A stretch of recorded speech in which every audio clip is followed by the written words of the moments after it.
Ryan and Claudia's marriage of 8 years is not what they had hoped it would be, even though they were each other's soulmates. Despite their initial dreams of a happily ever after, they have gradually grown apart, and the reality of everyday life, work, events, and experience is beginning to wear down their union. In a last-ditch effort to save their relationship, they both agree to make a huge effort and rekindle their dying love and save their marriage. They both set off to the Italian countryside where they spent their honeymoon, hoping that the romantic surroundings will help them reignite the spark that they once shared. They're both driving towards the reservation they booked earlier, the same place where they spent their honeymoon. Claudia is already feeling exhausted. They've been on the road for an hour, and she knows they still have a long way to go. Claudia's feet are cramped. She raises them and puts them on the dashboard. She asks Ryan to pull over at the nearest stop, as she needs to use the restroom urgently. Ryan smiles and teases her about not using the airport restroom. Claudia explains that she drinks more water than him, and he rarely drinks enough water, which is why his skin isn't clear. Ryan chuckles, knowing she's always making quirky jokes. After a quick stop to eat and freshen up, Claudia tells Ryan that their relationship is different and unique, and not like every other couple's. She reminds him of how amazing they were together. Ryan replies that he thought they were good, but he's not sure if amazing is the right word to describe their relationship.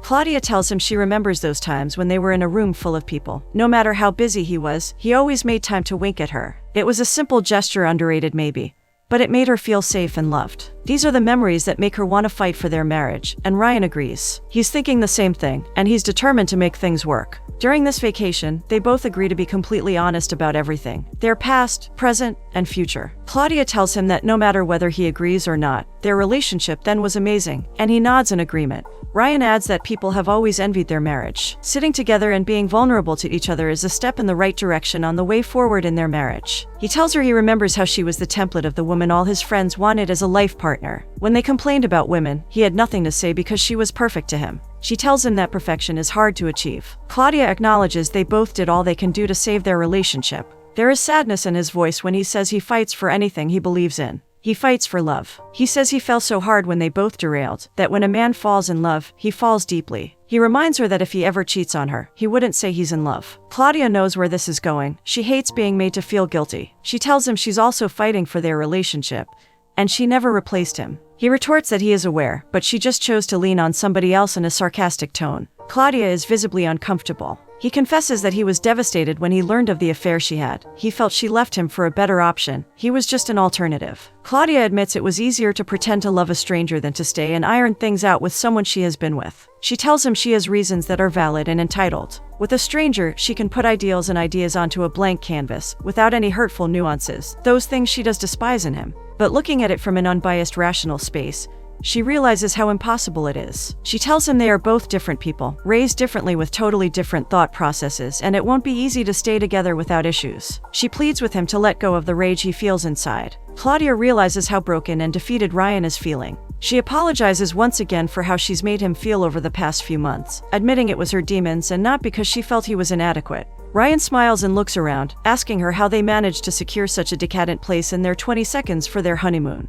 Claudia's mood lightens as they change the topic. She smiles while reminiscing about their honeymoon. At that time, they were both madly in love, and no one else mattered. They were young and happy. However, Ryan's mind is still weighed down by something. They are there to sort things out, so he needs answers. He confronts Claudia about the letters she wrote to the man she cheated on him with, asking why she never sent them. In response, Claudia admits that what she shared with Paul, whom she had an affair with, was imaginary. She saw the man as a person she could project her fantasies onto, someone who would support and validate her as much as she wanted. He had and did things she was thrilled about, and she is aware that it did not make sense to Ryan. But at that point, they made sense to her. The next scene shows them arriving at the hotel. The environment is nostalgic. As they go in, Ryan tells Claudia that he cannot believe the last time they were here. He was just 22 years old. The receptionist hands them the key to their room, and they head over to the exact room they stayed in during their honeymoon years ago. At the door, Ryan tells Claudia to relax, teasing her that she isn't that irresistible. She reminds him that's not why they're here. He responds that he's aware of that. The night goes by fast. Ryan sleeps on the couch while Claudia lies on the bed. Since the issues in their marriage began, they haven't been intimate with each other, and it will remain so until they sort out their differences or part ways. Ryan wakes up to find Claudia out of bed. She has always been an early morning person.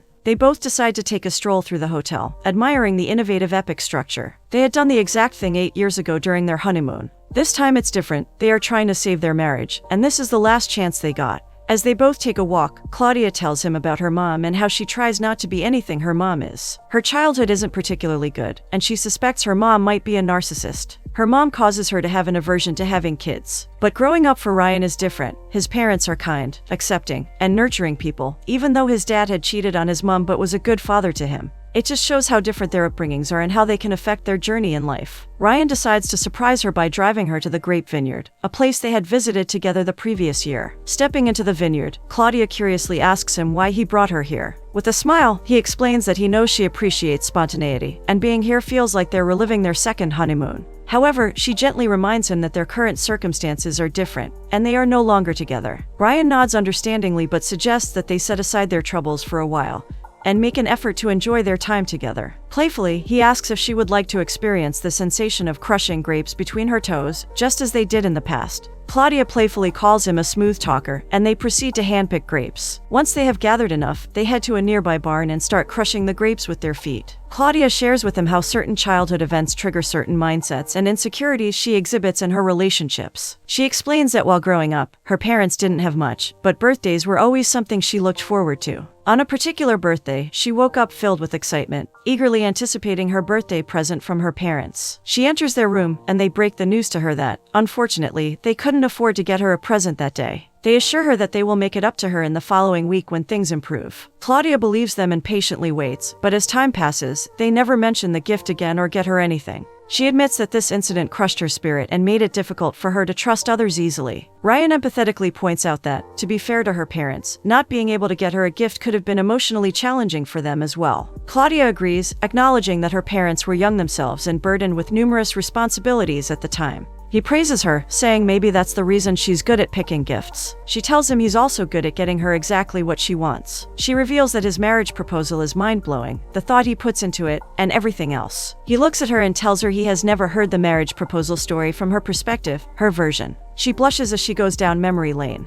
She recalls him telling her he was going on a business trip and would be back in 2 days. He told her he wanted to be with her, and he asked her to meet up at the airport as he had one request to make. He had asked her to wear a red dress. As she arrived at the terminal, a woman gave her peonies, her favorite flower, and walked away. Another person came and gave her the same flower until over 100 people, total strangers, kept giving her flowers. It was the most perfect and beautiful day of her life. And then it happened, she saw her parents and she knew Ryan had brought them to her. When she saw him, her world stopped for a moment, and she couldn't wait for him to ask so she could scream and say yes. Ryan had gone the extra mile to make the day memorable for her. It's getting late, so they both head back to their lodge. The following day, as Ryan is taking a shower, Claudia enters the room to let him know that she's going to the bar. He doesn't respond, not seeing the need to. He woke up feeling down, a touch of depression weighing on his shoulders. The gravity of their situation feels heavy. He dresses in a suit and makes his way to the bar to meet her. Claudia notices his demeanor and asks him what's wrong. Ryan explains that one moment he feels optimistic and ready to move forward, but the next moment, waves of grief, fear, and anxiety wash over him. Claudia admits to experiencing the same emotions: guilt, anxiety, and longing.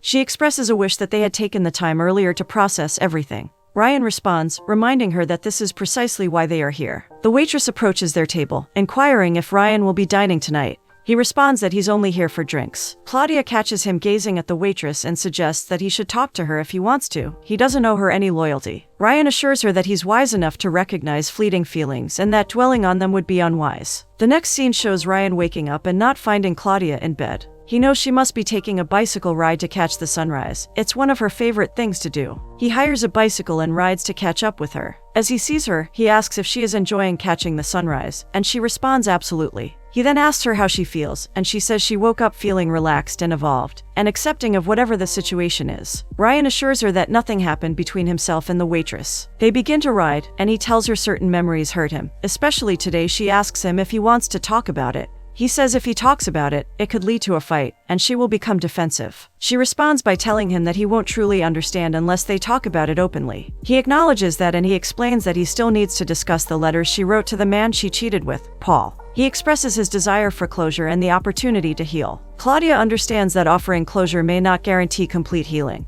but she assures him that she can help him understand her perspective. However, she also reminds him that he walked away when she needed him the most. He counters by reminding her that she did the same thing when his heart was broken when he needed her the most. Ryan recalls how she left him at the hospital for a jerk of a guy who was only interested in playing house. Claudia can feel his emotions boiling over. She knows it's a matter of time before everything spills. He continues, saying she accuses him of leaving because he stopped listening to her. After all, he was mad at her for betraying their love. She knows that now is the time to tell him the truth, her reality, even if it may hurt him. It's her truth. She tells him that Paul's letters to her made her bloom and radiate with newfound life. They awakened something within her, and she felt truly alive. The letters he was so eager to know about actually eased the pain in her heart, the pain that he had caused. She is fully aware that her relationship with this other guy was fleeting, that it wouldn't last. Yet, she still immersed herself in it. She tells him that she's an adult, a smart one at that, and she could discern when a feeling is temporary. What she felt for the other guy was fleeting, but it was exhilarating. Hearing this hurts Ryan deeply. She explains that the guy Paul was someone she used to escape from reality. She admits that she cannot speak for him or know how he truly feels about her. When she wrote those letters to him, they were essentially about her and her relationship with Ryan.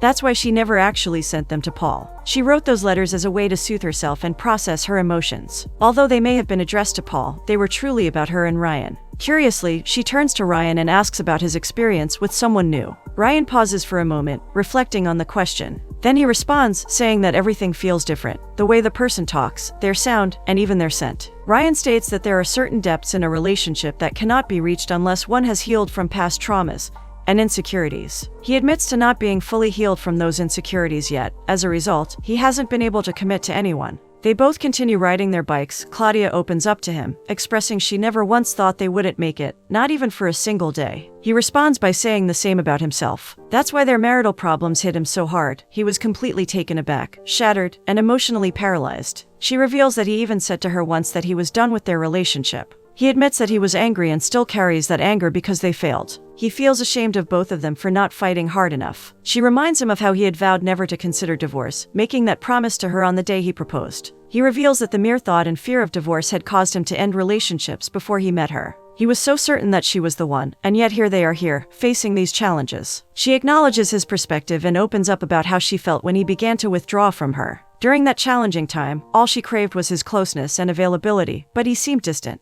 The distance caused her to spiral into a whirlwind of emotions. As they reach the field, she senses that it's the right moment to express how his actions made her feel unheard and invalidated. She must address his self-centeredness, emphasizing that he failed to acknowledge her emotions. Ryan responds by confessing that he struggled to navigate their interactions because her only emotion appeared to be anger. He clarifies that his defensiveness stemmed from her way of communicating her frustrations, leaving him uncertain of how to respond. She reveals that he always judges her for having emotions and showing them. He disagrees, saying he judges how she reacts by exploding. If she only communicates with him, he will comfort her. But no, she sees showing vulnerability as a form of weakness, and that is a huge problem in their relationship. He tells her it's okay to not express every feeling and emotion and save them both the drama of her always being angry with him. This alarms her. He continues, saying sometimes she drives him to insanity, but he sits through it, realizing not every feeling is valid. She says she doesn't agree with that, as it's good to share emotions and feelings with your partner. He sarcastically responds, "So, you do believe that," and writes letters to Paul. Hearing that from Ryan's mouth devastates her. She tells him she doesn't feel great right now and rides off to the riverside on her bicycle.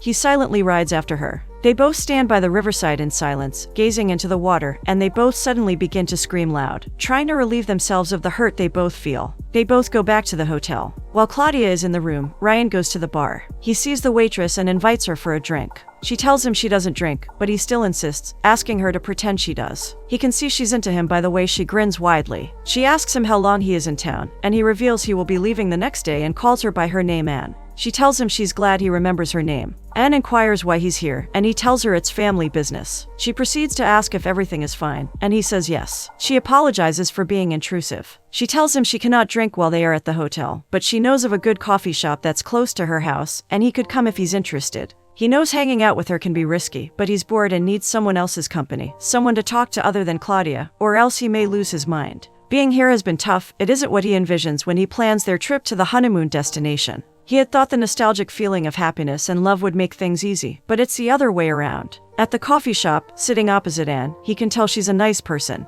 He listens as she tells him about herself and how she loves being in this small village and working at the hotel. She says she enjoys seeing new faces and the everyday routine of saying, hello, hi, and have a nice day. She also reveals they do not often have young people like him visiting. This amuses Ryan. He invites her for a swim, but she declines, saying she doesn't have swimwear, and besides, no one swims at the hotel pool. He insists, and she decides to go along with him. As they both get into the swimming pool, he can tell he isn't at ease. He's feeling dizzy and his head is fuzzy. He wishes there was only one person in that pool with him, Claudia. The next day, he could barely remember the last night with Anne. He remembers feeling dizzy. He still feels unwell and sad and has a strong urge to speak with his mom. He calls her to tell her he forgives her for any perceived wrongs or absences in the past. He wants to free himself from all burdens. Since the accident and his hospitalization, he has been taking a cocktail of medications, especially for pain. These sometimes affect his perception of reality and emotions. Sitting on the balcony, Claudia walks up to him. She sits by his side. Ryan asks where she's been and she said she went for a walk. He tells her he's going to stop taking the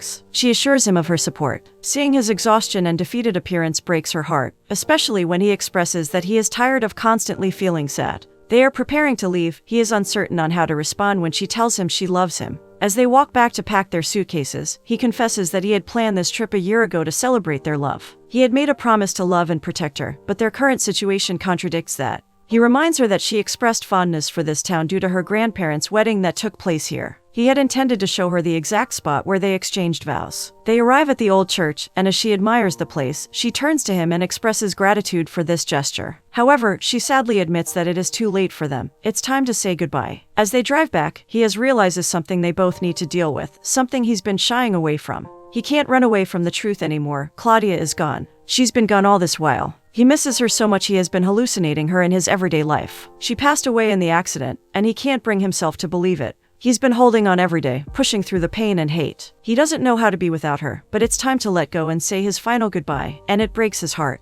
He picks up his bag and takes a boat to the river where he scatters her ashes as she requested in her will. It's time to acknowledge her demise, the demise of his best teacher, lover, and foe. For the first time, he realizes she's gone. She's not next to him anymore. He's truly alone now.